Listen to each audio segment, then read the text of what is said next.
अब देखता हूँ नई मैडम कैसे बचेंगी। क्या रे चपड़गंजू, तुम मेरे गेट से आने का इंतजार कर रहे थे? ओए झाड़ू, अब तो मैं अंदर आ गई। अब तू नीचे आ सकता है। Sorry ma'am.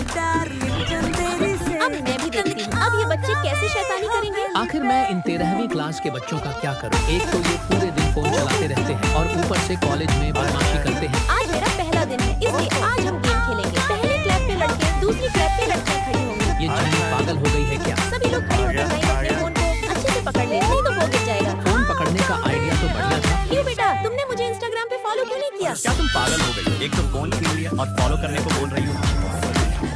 बच्चों जल्दी मुझे ग्राउंड में मिलो, जो कोई मुझे न्यूटन का थर्ड लो सुनाएगा उसे स्टारबक्स की कॉफी। फिर सभी बच्चे खेल के साथ साथ अच्छे से पढ़ाई करते। जीनी मैम इस बार 13वीं क्लास ने टॉप किया है, इसलिए टीचर ऑफ द ईयर आपको मिलता है। जीनी मैडम, आपके क्लास के बच्चों में मारपीट हो गई। जीनी, तुम्हारे बच्चों की वजह से तुम्हें कॉलेज से निकाल दिया गया है।